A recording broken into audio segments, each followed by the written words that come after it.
Bonjour et bienvenue à cette session de formation sur la transaction MM04 dans SAP.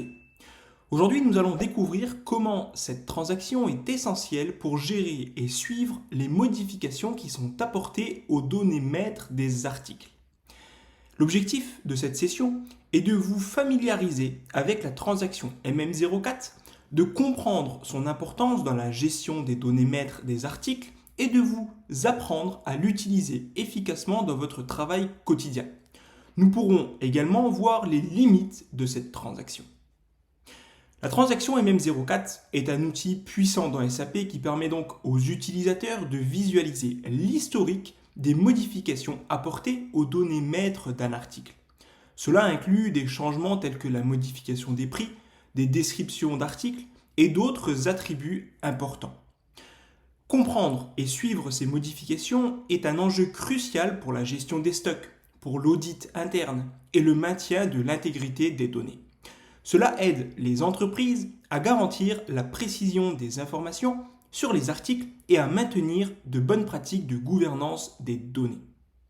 Pour commencer, nous allons ici tout simplement utiliser et entrer la transaction MM04 dans le OK Code, qui est donc la transaction Display Material Change, ici, où nous sommes tout d'abord dans l'écran de sélection Initial Screen. SAP nous permet alors de venir sélectionner avec précision à l'aide de champs de sélection ici, un matériel en question. Nous pouvons soit entrer directement son code, comme nous l'avons fait ici pour le matériel EWMS402.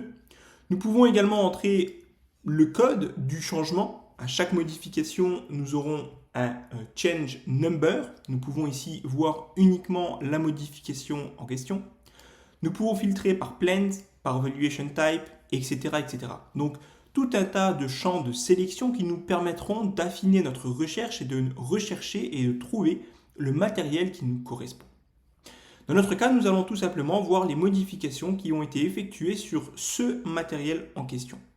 Donc, une fois votre sélection effectuée, il ne vous reste plus qu'à cliquer sur le bouton exécuter afin de visualiser les changements. Nous sommes ici donc dans Display Change Material Overview et donc dans la liste de tous les changements pour notre matériel ici. Donc, le tableau est composé de plusieurs colonnes ici, donc notamment la date de modification, l'heure à laquelle la modification a été effectuée, par quel user SAP, ici le numéro donc du changement et également surtout la transaction qui a été utilisée pour effectuer la modification.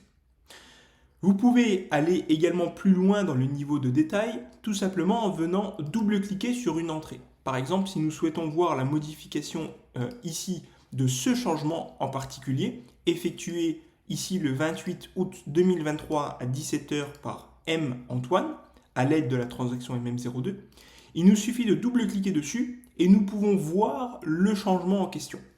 Donc ici, il s'agissait d'une action Change. Pour quelle organisation, donc pour le plant 1210, quel champ field a été modifié? Ici, c'est le Default Storage Location for External Procurement.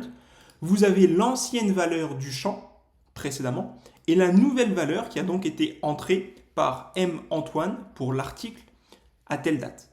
Donc vous avez l'ancienne valeur et la nouvelle valeur. Nous faisons retour, nous pouvons par exemple également sélectionner la première, où nous pouvons voir que dans ce cas-là, la Issue Storage Location n'avait pas de valeur précédemment, mais il y a eu une valeur qui a été entrée. Donc là, c'est tout simplement un ajout de valeur dans un champ, ici, l'Issue Storage Location en particulier.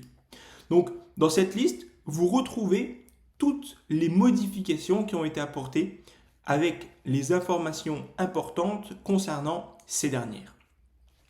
Par conséquent, la transaction MM04 est un outil indispensable pour le suivi des modifications des données maîtres, des master data, des articles dans SAP. Elle joue un rôle crucial dans la gestion des données et également, comme nous l'avons dit, l'audit ainsi que la conformité. Je vous encourage donc à pratiquer l'utilisation de MM04 dans votre environnement SAP pour vous familiariser avec ses fonctionnalités et comprendre son impact sur la gestion des données. Merci d'avoir participé à cette vidéo et n'hésitez pas à poser des questions ou à demander des clarifications si nécessaire. À bientôt. Merci à toi d'avoir regardé cette vidéo. N'hésite pas à t'abonner à la chaîne si tu aimes notre contenu et à visiter notre site internet pour en savoir plus. À bientôt!